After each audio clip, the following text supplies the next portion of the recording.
दोस्तों, इंटरनेट ने इस दुनिया को पूरी तरीके से बदल के ही रख दिया। कई सारे लोगों को रोजगार मिला, तो कई सारे लोगों ने इसको मीडियम बनाकर बड़े बड़े बिजनेसेस खड़े कर दिए, इतने बड़े कि शायद ही कोई टेक बिजनेस या इंटरनेट बिजनेस से बड़ा हो।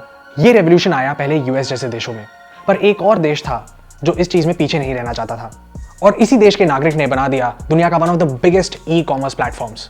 जी हाँ, हम बात कर रहे हैं अलीबाबा और उसके फाउंडर जैक मा की। 1978 में चाइना के पॉलिटिकल टर्मोइल के बाद थंग शाओ एक नए लीडर में उभर कर आए, जिन्होंने चाइना की मार्केट को ग्लोबली ओपन किया, और बहुत साल बाद चाइनीज और फॉरेनर्स मिक्स होने लगे।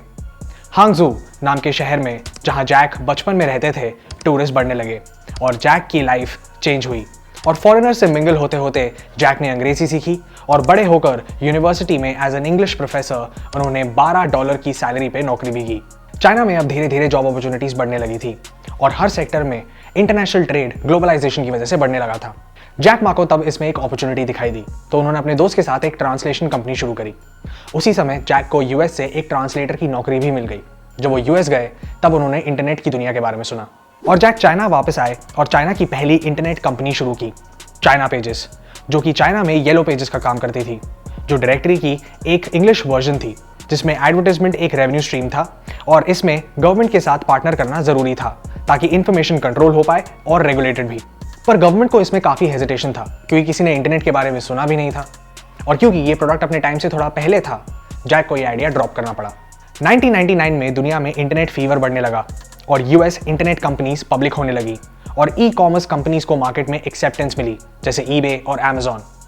जैक तब गवर्नमेंट मिनिस्ट्री के ई कॉमर्स डिवीजन में काम कर रहे थे, और जैसे जैसे छोटे बिजनेसेस भी इंटरनेट का फायदा उठाने लगे, जैक एक नई कंपनी शुरू करने के लिए अपने 17 दोस्तों को अपने अपार्टमेंट में लेके आए, और उनको अलीबाबा का विजन बताया कि उनका गोल है ग्लोबल बनना, सिर्फ चाइनीज डोमिनेटर नहीं, और अमेजॉन और ईबे को मात देना, जिसके लिए दिन रात एक करना पड़ेगा। वेबसाइट टेक ऑफ हुई और सेल्स बढ़ने लगी। सभी सेलर्स और बायर्स इस प्लेटफॉर्म पर आकर ऑनलाइन खरीदारी कर सकते थे। कंपनी उस टाइम प्रॉफिट्स नहीं कमा रही थी, पर धीरे धीरे अपना ब्रांड एस्टैब्लिश कर रही थी। अक्टूबर 1999 को जैक ने यूएस में पढ़ रहे एक लॉ स्टूडेंट को एज ए सीएफओ हायर किया, जिन्होंने $5 मिलियन गोल्डमैन सैक्स से और $20 मिलियन सॉफ्ट बैंक से रेज कराए। पैसा आने के बाद उन्होंने अपार्टमेंट से निकलकर अब कंपनी की एक ऑफिशियल लॉन्च के बारे में डिसाइड किया, और लॉन्च से अलीबाबा के बारे में एक बस क्रिएट हुआ। अमेरिकन जर्नलिस्ट चाइना आकर क्रेजी जैक के नाम से रिपोर्ट्स बनाने लगे। उसी टाइम चाइना में इंटरनेट की बूम हुई और होम ग्रोन स्टार्टअप्स बढ़ने लगे। एक तरीके से ऐसा लग रहा था कि चाइना जैसे अमेरिका को मॉडल रख के आगे बढ़ रहा हो। पर फिर नैस्डैक में .com यानी इंटरनेट बबल बर्स्ट हो गया। पर अलीबाबा एज अ कंपनी बहुत ही स्पिरिटेड थी, और उन्होंने गिव अप नहीं किया, और पहली चाइनीज कंपनी बनी जिसने यूरोप में कदम रखा। और क्योंकि .com क्रैश होने के बाद कंपनी पे ट्रस्ट बिल्ड करना जरूरी था, जैक ने वेस्टर्न मीडिया के हार्ड हिटिंग सवालों को भी बहुत ही कामली हैंडल किया, और फिर उन्होंने यूएस में एक्सपैंड करने का सोचा, क्योंकि जैक की एक सिंपल सी फिलॉसफी है, और wrong position is still better than no position during the internet time. पर ये मूव उनको बहुत महंगा पड़ गया, क्योंकि कंपटीशन की वजह से वो सर्वाइव नहीं कर पाए, और फिर भारी लेऑफ्स भी करने पड़े। अब प्रॉब्लम ये थी कि वेबसाइट एक्चुअली सभी बिजनेसेस के लिए फ्री था, वो कोई रेवेन्यू कमा नहीं रहे थे, और ट्रैक्शन के लिए सिर्फ कैश बर्न हो रहा था। यूएस की हार अलीबाबा के लिए एक बहुत बड़ा सेटबैक थी। 2001 तक इंटरनेट की दुनिया जल रही थी, और अलीबाबा भी कहीं ना कहीं इसका नुकसान भर रही थी।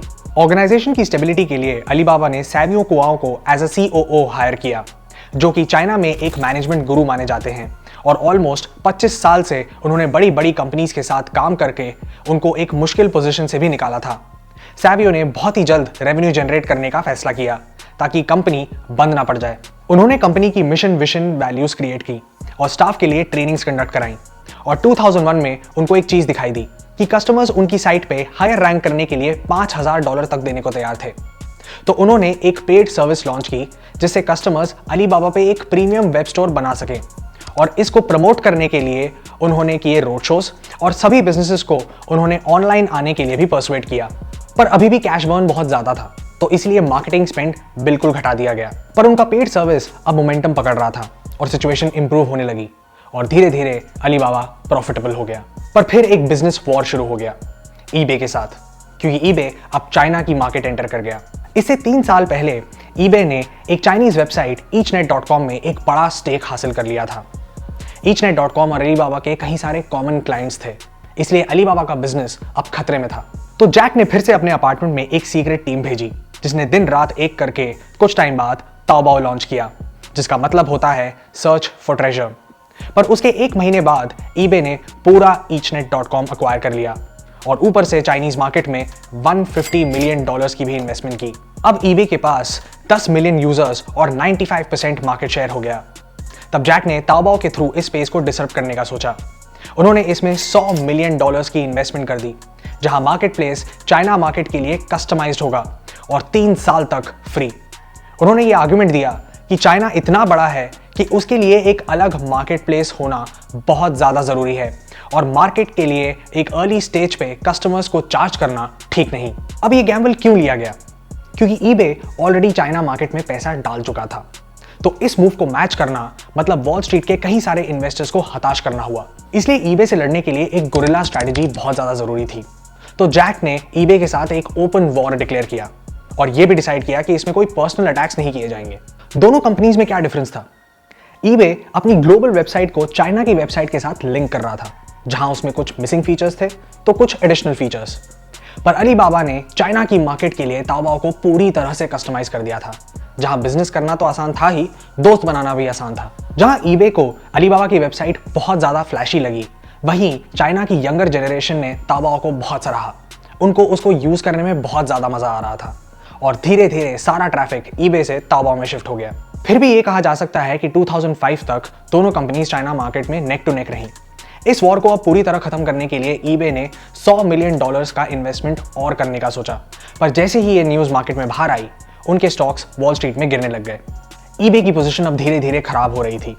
ऐसे में उन्होंने जैक को एक ईमेल लिखा और पार्टनरशिप का प्रपोजल भेजा, पर जैक ने उसको डिक्लाइन कर दिया। और ईबे के लिए इस सिचुएशन को और वर्स करने के लिए याहू ने 40% स्टेक के लिए अलीबाबा में $1 बिलियन का इन्वेस्टमेंट कर दिया और अलीबाबा याहू चाइना का हेड बन गया।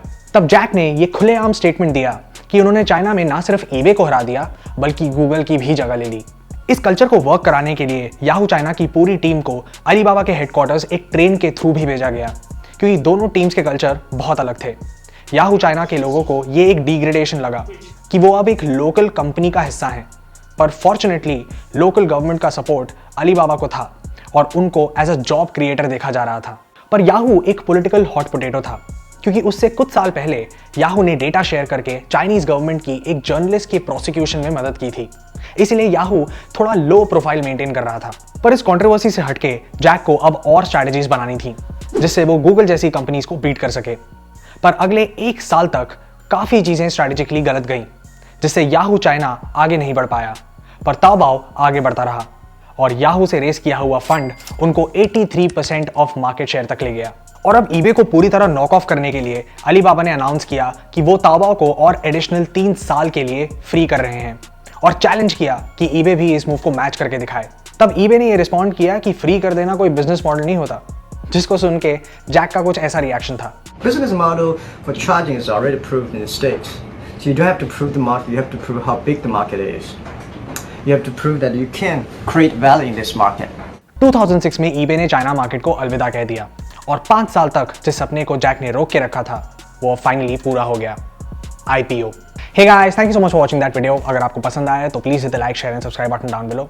अगर आप चाहते हैं कि हम किसी भी ब्रांड या एंटरप्रेन्योर पे कोई स्टोरी या केस स्टडी करें तो please do let us know in the comments. We will be more than happy to do so. We will see you in the next episode. Till then take care, good bye.